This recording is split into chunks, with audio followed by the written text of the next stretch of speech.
pandang suami, bahwasanya ada tanggung jawab besar yang kita pikul, yang akan kita pertanggungjawabkan di hadapan Allah Subhanahu wa taala, yaitu bagaimana kita mengajarkan kepada anak-anak kita, keluarga kita, bagaimana mengenal Allah Subhanahu wa taala. Yang kedua, Bapak Ibu jemaah sekalian, saudaraku pengantinku pria dan wanita. Yang kedua, sadarilah bahwasanya setelah pernikahan ini akan ada banyak permasalahan yang akan kalian berdua temui. Jangan pernah terbesit di dalam hati dan pikiran kita bahwasanya setelah pernikahan ini selesai sudah tanggung jawab kita, tinggal happy saja. Makanya ada istilah bulan madu. Setelah nikah mungkin sebulan, 2 bulan, semuanya masih terasa indah, masih terasa seperti madu. Makanya disebut bulan madu. Enggak ada yang disebut namanya tahun madu, itu tidak ada, Bapak Ibu sekalian. Ada tidak yang percaya ada tahun madu? Enggak ada. Yang ada cuma ada kata bulan madu. Karena setelah pernikahan yang indah itu di masa-masa 1 bulan, 2 bulan, 3 bulan. Nanti setelah 1 bulan, 2 bulan, bakal kalian saling mengetahui satu sama lain. Kalian akan saling paham satu sama lain. Kalian akan saling mendapati satu sama lain. Bahwasanya, oh ternyata istriku punya banyak kekurangan. Oh ternyata suamiku banyak kekurangan. Maka Bapak Ibu jamaah sekalian dirahmati Allah Subhanahu wa taala, khususnya para mempelai ini, jangan pandang pasangan kita dari segi kekurangannya. Jangan pandang pasanganmu dari segi kekurangan. Karena semua manusia punya kekurangan. Tidak ada yang sempurna. Kita pun, kalian berdua tidak pernah merasakan pernikahan sebelumnya. Tidak pernah juga training pernikahan, tidak ada. Pernikahan cuma sekali dalam satu seumur hidup kita. Maka manfaatkan sebaik-baik. Suami nanti akan mendapati istrinya dengan banyak kekurangan. Maka ketika kamu sebagai suami mendapati istrimu banyak kekurangannya, suka ngomel, suka marah-marah,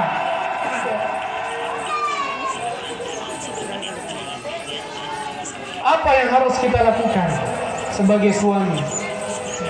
Ketika kita mendapati pasangan kita, contoh istri kita, dia suka marah-marah, sudah tidak menjalankan perintah, tidak menjalankan tugasnya sebagai istri, tidak mau melaksanakan tugas-tugasnya pada lain-lainnya,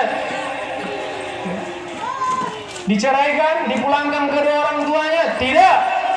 Apa kata Allah Subhanahu wa taala? Ashiruhunna bil ma'ruf. Tetap kata Allah, pergauli mereka dengan cara yang baik. Pergauli mereka dengan cara yang baik. Rasulullah sallallahu alaihi wasallam bersabda, khairukum li ahlihi. Sebaik-baik kalian adalah yang paling baik kepada keluarganya. Wa ana khairukum li ahlihi. Dan saya adalah orang yang paling baik terhadap keluargaku. Maka kita sebagai suami harus betul-betul memahami karakter pasangan kita. Jangan sampai kita memandang pasangan kita, istri kita, hanya karena kekurangannya. Lihat kelebihannya. Lihat kelebihan. Kemudian saudaraku, pengantin putra, saya yakin kamu sudah mengetahui tugasmu yang sebenarnya, bahwa tidak cukup hanya sekedar kamu mencari nafkah buat istrimu dan keluargamu nanti. Namun tanggung jawab terbesar sebagai seorang suami adalah bagaimana kemudian dia membawa anak dan istrinya untuk mencapai ridhonya Allah Subhanahu wa taala, untuk beribadah kepada Allah Subhanahu wa taala. Allah Subhanahu wa taala berfirman, "Khu anfusakum wa ahlikum nar." Jagalah dirimu dan keluargamu, anak-anak istrimu dari api neraka. Inilah tanggung jawab terbesar seorang suami. Bukan cuma hanya sekedar mencari rezeki saja, mencari duit saja, tapi tanggung jawab terbesar sebagai seorang suami adalah bagaimana kita mengajarkan kepada anak-anak kita, istri kita untuk bertakarrub, mengenal Tuhannya, mengenal Allah Subhanahu wa taala. Karena jangan sampai di kemudian hari kita dituntut oleh anak-anak kita, istri kita, dikarenakan kita tidak pernah mengajarkan sedikit pun tentang bagaimana mengenal Allah Subhanahu wa taala. Abul Qais Amullai berkata, "Innal mar'ata la tukhasimu zawjaha yawmal qiyamah." Sesungguhnya akan ada seorang wanita, seorang istri yang akan menggugat suaminya di hari kemudian nanti. Kemudian dia akan berkata kepada Allah, "Ya Rabbi, hadza zawji." Dia akan berkata kepada Allah, "Wahai Tuhanku, dia adalah suamiku. Makana yu'allimuni wa la yu'addibuni." Dia tidak pernah mengajariku. Dia tidak pernah mengajarku tentang adab. Dia tidak pernah mengajarkanku tentang bagaimana engkau, Allahu Rahim, Allahu Malik, Allahu Qadir kulli syai'. Dia tidak pernah mengajarkan tentang siapa Tuhanku. Tidak pernah mengajarkan anak-anakku tentang agama. Maka suatu saat nanti dia akan dituntut oleh istrinya di yaumil qiyamah.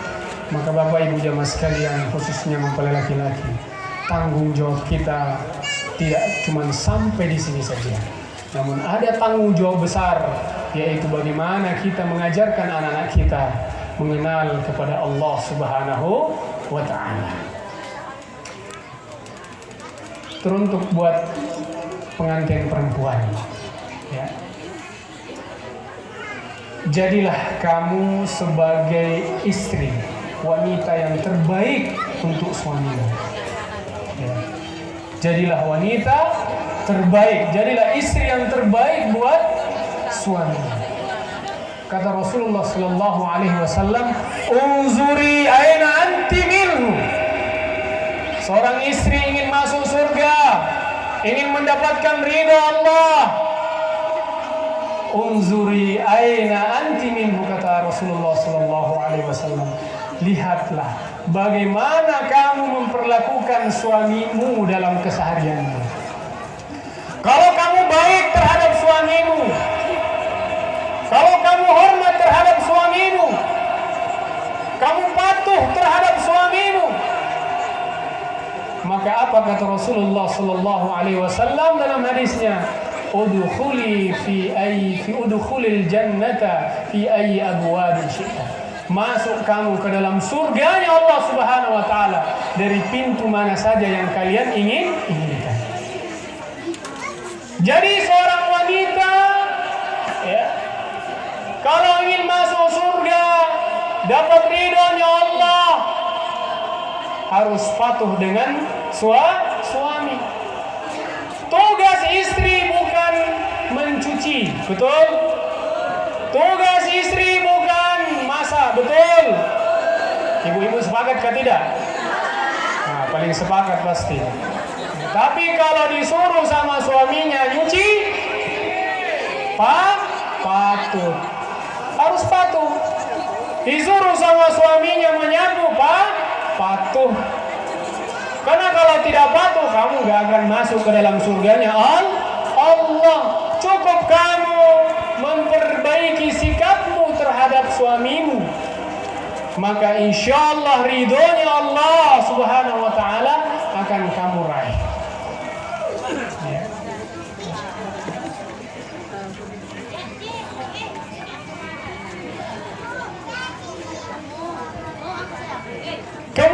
Bapak Ibu jamaah sekalian,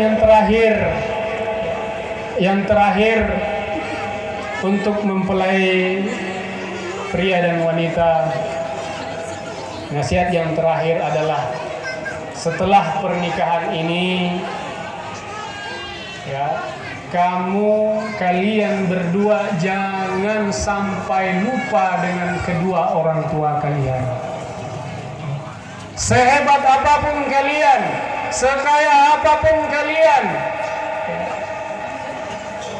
kalau kalian ingin bahagia di dunia dan di akhirat, kamu jangan sampai lupa dengan kedua orang tua. Ya, ini yang paling penting. Karena banyak Bapak Ibu jamaah sekalian, banyak di luar sana, ya, pasangan-pasangan muda setelah dia menikah, dia pergi merantau jauh dengan keluarganya, jauh dengan ayah ibunya. Dia tidak pernah telepon ayah ibunya, dia tidak pernah tanyakan kabar ayah ibunya, tidak pernah ngirimi. Meskipun memang kadang orang tua kita tidak pernah minta dengan kita, tapi kita sebagai anak yang mengerti keadaan orang tua kita. Apalagi kedua orang tua kita di sana mungkin, ya, orang tua kita sudah tidak mampu secara ekonomi, ya, kesehatan pula juga sudah tidak mendukung. Jangan lupa dengan kedua orang tuamu. Orang tuamu lah yang membesarkanmu, orang tuamu lah yang menjadikanmu sampai saat ini. Kalau bukan karena ridho izin dari kedua orang tuamu, pernikahan ini tidak akan pernah terjadi. Maka kita sebagai anak, ya, kita semua yang hadir di sini tentunya semua miliki orang tua. Jangan sampai kita lupa dengan kedua orang tua kita.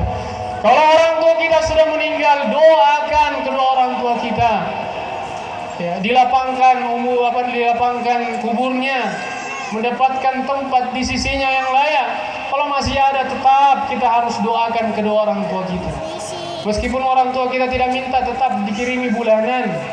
Ya, orang tua kaya mungkin, orang tua kita mampu mungkin, tetap juga sebagai anak tetap harus memberikan, ya, bulanan untuk kedua orang tua. Bapak Ibu jamaah sekalian yang dirahmati Allah Subhanahu wa taala, mungkin sedikit ini yang dapat kami sampaikan, kurang lebihnya mungkin ada 3 poin yang mungkin bisa diambil dan dipetik hikmahnya, khususnya untuk kedua mempelai ini, ya, supaya betul-betul pertama adalah bagaimana kemudian kita meluruskan niat kita kembali bahwa kita melaksanakan pernikahan ini bukan semata-mata karena yang lain-lain, tapi karena semata-mata hanya mengharapkan ridho Allah Subhanahu wa taala dalam rangka meraih keluarga yang sakinah, mawaddah, warahmah. Dan ini semuanya bisa kita raih.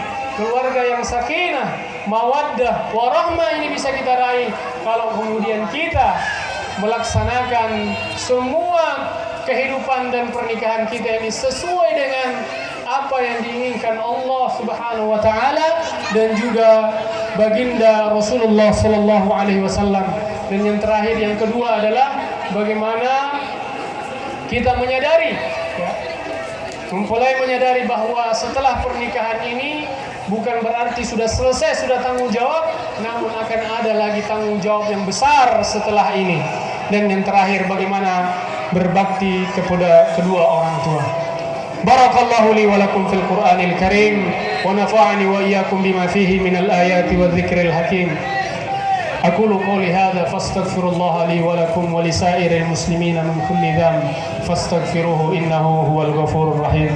Wa akhiru da'wana alhamdulillahi rabbil alamin. Akhirul kalam, wassalamu alaikum warahmatullahi wabarakatuh.